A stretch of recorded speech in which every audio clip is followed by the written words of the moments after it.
Good morning students, मैं दीपा रावत आज आपके लिए लेके आई हूँ कक्षा 9 के गणित चैप्टर 6 रेखाएं एवं कोण।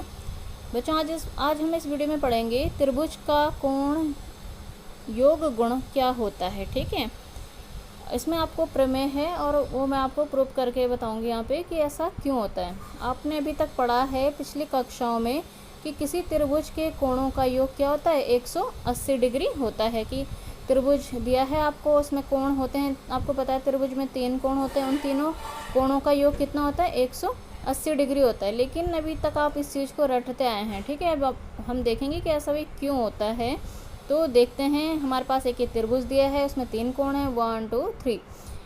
ठीक, आपको ये सिद्ध करना है, इसमें प्रूफ ये करना है आपको कि इसमें क्या होता है, angle 1 plus angle 2 plus angle 3 equals to कितना होता है, 180 डिग्री। तो सबसे पहले इसमें आपको एक रचना करनी होगी। इसमें आपको ये भुजा दिख रही है, ये QR, आपको इसके समांतर P से जाती हुई एक लाइन खींचनी होगी। ठीक है, और उस लाइन का नाम क्या होगा, XPY। अब हम खींचते हैं, चलो लाइन, मैंने यहाँ पे एक लाइन खींची, QR के समांतर एक लाइन खींची है, P से जाती हुई XPY। ठीक, अब ये दोनों कैसी लाइनें बन चुकी हैं, ये आपस में समांतर लाइनें बन चुकी हैं, दोनों आपस में कभी भी काटेंगी नहीं। अब आप ये देखेंगे कि क्या होगा इसमें, कि इसमें भी एक वो बन रहा है, ये भी एक सीधी लाइन है, तो इसमें भी 3 कोण बन रहे हैं, यानी कि एंगल 4, एंगल 1 एंड एंगल 5।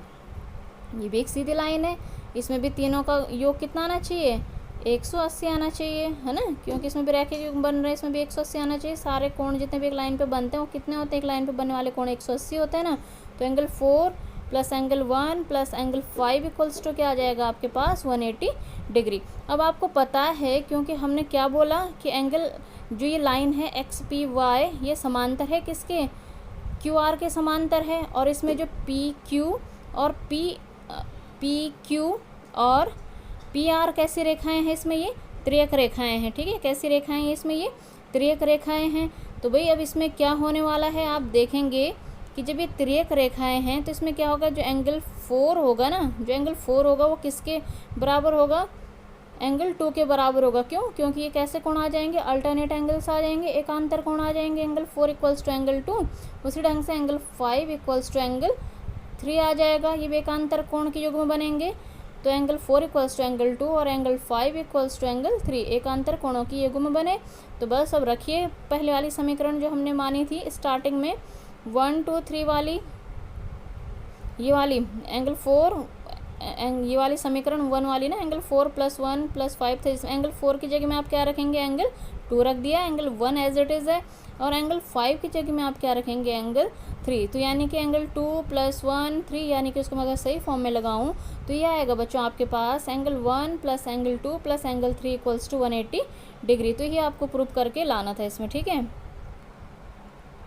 फिर बच्चों अगली प्रमेय है आपके पास कि यदि एक त्रिभुज की एक भुजा बढ़ाई जाए, अगर हम कोई एक त्रिभुज हमें दे रखा, हम उसकी एक भुजा को बढ़ा देते हैं। ठीक है, तो इस प्रकार बना बहिष्कोण, जो इस भुजा को बढ़ाने से जो बहिष्कोण बनेगा, एक्सटीरियर एंगल बनेगा, बाहरी कोण बनेगा, बाह्य कोण बनेगा, दोनों अंतः विमुख विपरीत, यानी कि अंतः विमुख, यानी कि विमुख मीन्स विपरीत कोणों के इंटीरियर अपोजिट एंगल्स के योग के बराबर होगा। यानी कि जो ये जब हम इस लाइन को आगे बढ़ाएंगे, त्रिभुज की एक भुजा को आगे बढ़ाएंगे, तो जो इसका बहिष्कोण होगा ये इसके अंतःविमुख कोण, अंतःविमुख कोण कौन सो के अंदर की ओर और अपोजिट साइड्स में, ये और ये, इन दोनों के सम के बराबर ये होता है। यानी कि एंगल 4 इक्वल्स टू, जो एंगल 4 आएगा वो किसके बराबर होता है, एंगल 1 प्लस एंगल 2। तो यही है, ये आपको जस्ट इसको याद रखना है। ठीक है, अब बढ़ते हैं प्रश्नावली 6.3 की ओर। इसका लेते हैं बच्चों हम क्वेश्चन नंबर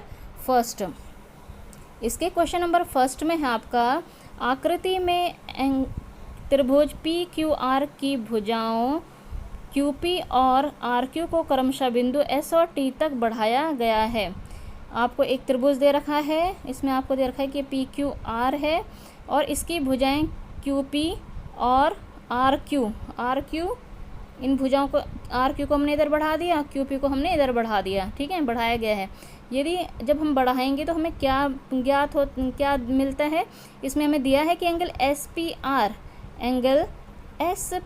आर ये वाला कोण आपको कितना डिग्री दे रखा है 135 डिग्री, और एंगल पी क्यू टी ये वाला कोण कितना दे रखा है 110 डिग्री। तो आपको क्या निकालना है इसमें एंगल पी आर क्यू, तो आपको ज्ञात करना है एंगल पी आर क्यू, ये वाला कोण आपको सिंपली कैलकुलेट करना है, ज्ञात करना है। तो देखिए अब आप देखेंगे कि वही अब हमें ये वाला कोण ज्ञात करना है। अब हमें पता है कि त्रिभुज के तीनों कोणों का योग क्या होता है 180 डिग्री होता है ना। तो इसके लिए हमें ये वाला कोण भी चाहिए, ये वाला कोण भी चाहिए, तभी तो ये वाला निकलेगा। और ये दोनों निकालने तो बहुत ही ज़्यादा क्या है, आसान है। ये कैसे आसान है, क्यों बोल रही हूँ मैं आसान है, क्योंकि आप देखेंगे पहले मैं इसी एंगल की बात करूँ कि मैं ये वाला एंगल फाइंड आउट कर लेती हूँ, ठीक है। तो आप देख रहे हैं इसमें कि एंगल क्या है, ये टी क्यू आर कैसी रेखा है, एक सरल रेखा है, इस पर रैखिक युग्म बनेगा। जब इस पर रैखिक युग्म बनेगा तो किन किन का बनेगा, वो टी क्यू पी और एंड पी क्यू आर का बनेगा। इसमें एक कोण ये है, एक कोण ये है, T Q P and P Q are, ठीक है। इन दोनों को जोड़ के कितना आएगा 180 आएगा, रैखिक युग्म यहाँ से बनेगा। तो मैंने ये लिख लिया कि टी क्यू पी की वैल्यू क्या है 110, पी क्यू आर को एज इट इज़ रहने दो, equals to 180। P Q R यहाँ से क्या आ जाएगा 180 माइनस 110, यानी कि पी क्यू आर की वैल्यू कितनी आ गई आपके पास, ये तो आ गया आपके पास 70 डिग्री का कोण। उसी ढंग से ये भी एक सरल रेखा है एस पी क्यू भी कैसी रेखा है, एक सरल रेखा है, ठीक है। इसमें भी रैखिक युग्म बनेंगे एस पी आर और आर पी क्यू, या क्यू पी आर भी बोल सकते हैं इसको, ठीक है।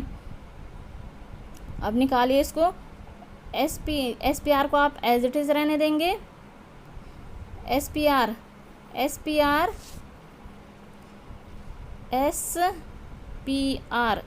कितना है आपके पास 135 डिग्री है। और आपको क्या निकालना है इसके साथ, एंगल क्यू पी आर, एक रैखिक युग्म ये है ना, इसकी वैल्यू आपको निकालनी है। इसकी तो आपको पता है 135 डिग्री दे रखी है भाई। क्यू पी आर को आप एज इट इज़ रहने दो, इक्वल्स टू 180। तो क्यू पी आर आप निकालेंगे 180 माइनस 135 यानी कि 45 डिग्री। ये कितना निकल के आ गया अब आपके पास 45 डिग्री। अब ये बहुत सिंपल क्वेश्चन हो चुका है। अब आपको पता है एक त्रिभुज है, आपको दो कोण पता है, आपको तीसरे निकालना है। त्रिभुज के तीनों कोणों का योग कितना होता है 180 डिग्री होता है।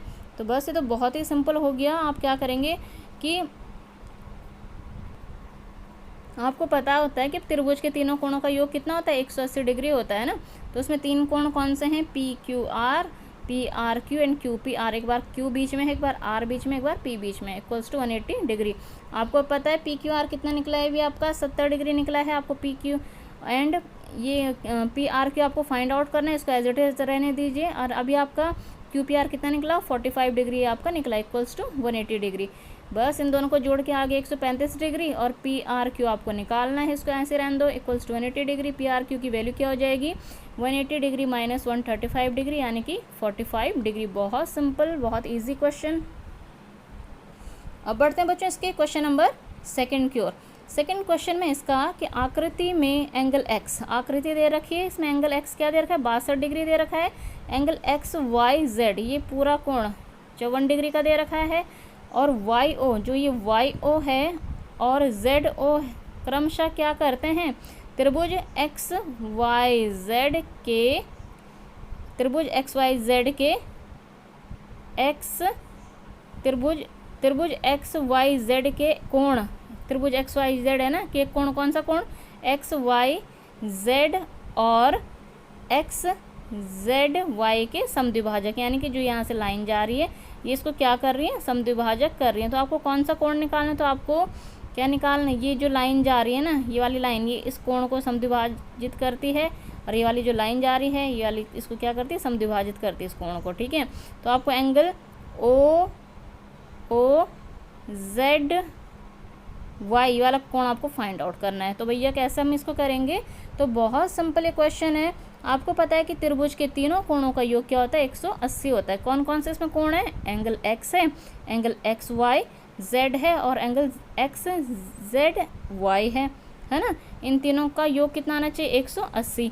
लेकिन आपको एंगल एक्स तो आपको दिया है, कितना है एंगल, ये है आपके पास 62 डिग्री और ये है आपके पास कितना 54 डिग्री। ये भी पता है आपको और ये भी पता है आपको, ठीक है। जब ये दोनों पता है तो हमें किसकी कमी है, बस इस वाले की कमी। इस पूरे एंगल को हम पहले फाइंड आउट कर लेते हैं, उस पूरे एंगल को एक्स जेड वाई को हम फाइंड आउट करेंगे, ठीक है। तो आप लिखिए ये 62 + 64 angle X Z Y equals to 180 हो जाएगा। इसको इसको और इसको जोड़ के 180 आना चाहिए। इनकी वैल्यूज़ आपको दी, इन दोनों को जोड़ के 116 आ गया। Angle Z X Z Y आप निकालेंगे तो कैसे निकलेगा एक्स जेड वाई, 180 में से 116 आप घटाएंगे, 64 डिग्री निकल के आ गया। पूरा कोण 64 डिग्री निकल के आ गया। अब हम क्या कह रहे हैं कि 64 डिग्री तो ये निकल के आ गया, लेकिन जो ये जेड ओ है या ओ जेड है, ये किसका समद्विभाजक है, एंगल एक्स जेड वाई का ये समद्विभाजक है ना। तो एंगल निकालिए आप इस एंगल को, एंगल ओ जेड वाई का क्या हो जाएगा, ओ जेड वाई क्या हो जाएगा, इसका हाफ हो जाएगा भाई। ओ जेड वाई आधा तो हो जाएगा क्योंकि पूरा ये है, ओ जेड वाई क्या हो जाएगा, हाफ हो जाएगा, half of angle X Y Z, इसका हाफ। ये कितना निकला अभी हमारा 64 निकला, तो ये कितना निकल के आ जाएगा, ये 32 निकलेगा। उसी ढंग से ये 54 है ना। और वाई ओ इसका क्या है, समद्विभाजक है, तो एंगल ओ जेड वाई क्या निकलेगा आपका, हाफ ऑफ 54 यानी कि 27 डिग्री निकलेगा। जब ये 27 डिग्री निकलेगा, अब ये 32 निकल गया, ये 27 निकल गया है ना। अब ये छोटा सा एक त्रिभुज बन रहा है, आपको ये वाला कोण इसमें निकालना है। तो भाई 180 होता है तीनों का मान, तो आप कर लीजिए। तो अब पता है आपको कि त्रिभुज ओ वाई जेड में एंगल, एक बार वाई बीच में आएगा, एक बार ओ बीच में आएगा, एक बार जेड बीच में आएगा, ओ वाई जेड, इनको एडजस्ट करते रहिए, ठीक है। वाई ओ जेड, इन तीनों को जोड़ के कितना आना चाहिए, 180। ये 27 हो गया, ये 32 हो गया, आप वाला आपको निकालना वाई ओ जेड। तो बस इन दोनों को जोड़ के 59 आ गया। वाई ओ जेड ये रह गया इक्वल टू 180। तो वाई ओ जेड कितना निकलेगा, 180 माइनस 59 यानी कि 121 डिग्री। ये क्या हो जाएगा, इसका आंसर हो जाएगा। बहुत सिंपल और इंटरेस्टिंग क्वेश्चन था।